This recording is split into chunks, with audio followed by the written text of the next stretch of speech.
अस्सलाम वालेकुम दोस्तों, कैसे हो? उम्मीद है कि सब खैरियत से होंगे। अल्लाह आप लोगों को ऐसे ही खुश रखे। चलिए आज के किस्से की तरफ बढ़ते हैं। आज का किस्सा बहुत छोटा, मुख्तसर और शॉर्टकट है, लेकिन सबक बहुत बड़ा है। आपको इसको पूरा जरूर सुनना चाहिए। मैं गारंटी से कहता हूं आपका एक सेकंड भी जाया नहीं होगा। अगर आपको अच्छा लगे तो अपने दोस्तों में और अपनों में इसको शेयर जरूर करना। किस्सा यह है कि सुल्तान महमूद गजनवी रहमतुल्लाह अलैह के पास एक शिकारी आया। उसके हाथ में एक चकोर था। चकोर एक परिंदे का नाम है जिसका फोटो आप देख रहे हैं, जिसका एक पांव नहीं था, वो लंगड़ा चकोर था। सुल्तान ने जब उसको देखा तो सुल्तान को वो चकोर बहुत पसंद आया। तो सुल्तान ने उसकी कीमत पूछी तो शिकारी ने उसकी कीमत बहुत बताई, यानी बहुत महंगी कीमत बताई। सुल्तान हैरान हुआ और शिकारी से कहा कि भाई ये तो लंगड़ा है, इसका एक पांव भी नहीं है, इसमें ऐब है, तुम इसकी इतनी कीमत क्यों बता रहे हो, इसको इतना महंगा क्यों बता रहे हो?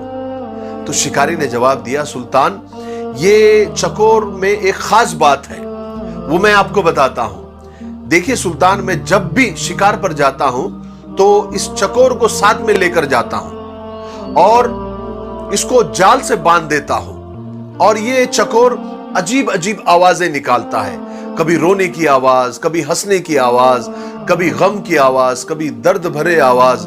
तो इसकी आवाजें सुनकर ये अपने साथी चकोरों को बुलाता है, अपने कौम के चकोरों को बुलाता है और इसकी अलग अलग आवाजें सुनकर बहुत सारे चकोर इसके पास आ जाते हैं और जाल में फंस जाते हैं। और फिर मैं उन चकोरों को पकड़ लेता हूं, उनको बेचता हूं।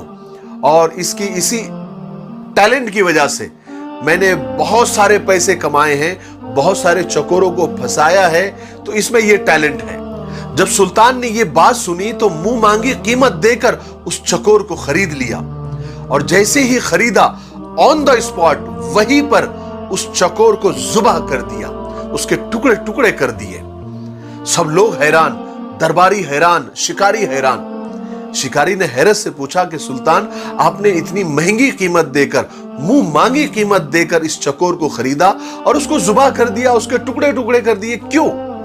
तो सुल्तान ने उस वक्त बड़े तारीखी जुमले कहे जो हम सबको याद होने चाहिए, जिंदगी भर याद रखने चाहिए। सुल्तान ने कहा, जो दूसरों की दलाली के लिए अपनों से गद्दारी करता है उसका यही अंजाम होना चाहिए, उसको ज़ुबाह कर देना चाहिए, उसको कत्ल कर देना चाहिए। उसका जिंदा रहने का उसको हक नहीं है।